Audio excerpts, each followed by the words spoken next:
I'm Robin Stewart. Hopefully you haven't forgotten what I look like, or if you're new to my blog, welcome. Firstly, I want to say I'm really sorry for these blogs being so sparse, but hopefully this is one of many.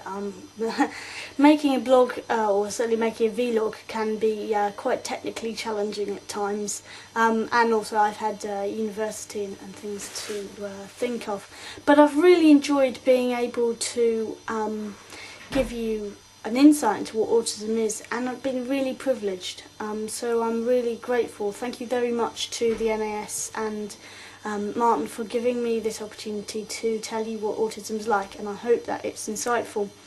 I want to talk kind of a bit about, I suppose, quantifying one's life, splitting your life down to the essence, down to what makes a life.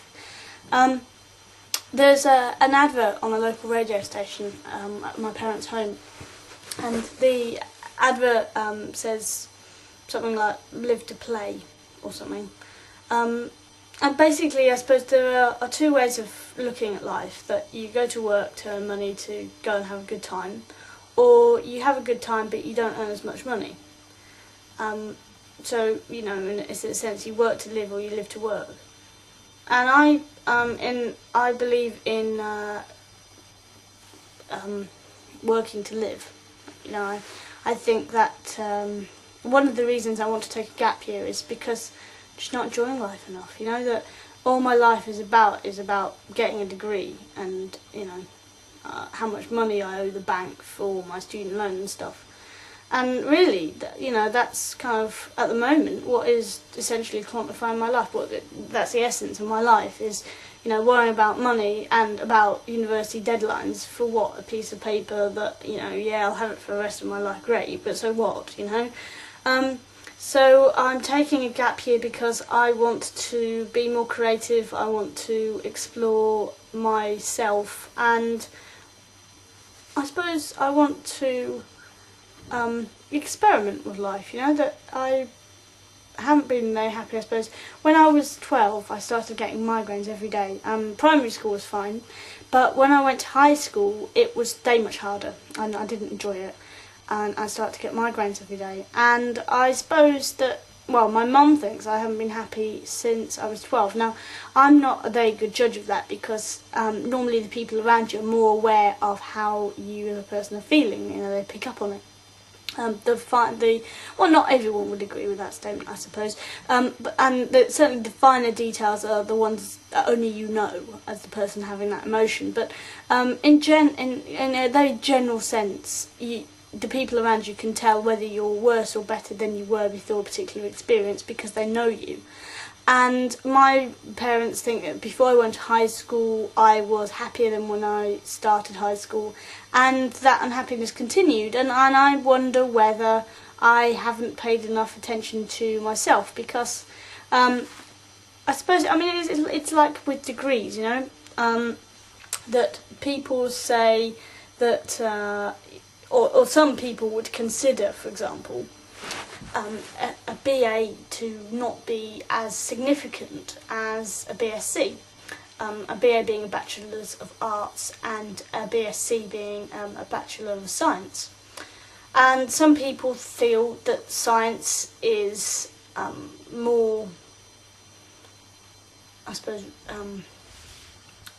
more worthwhile of their time than arts. Yeah, they see arts as people that don't work very hard. And actually, art is can be a very challenging subject, but it's in a different way from a science subject.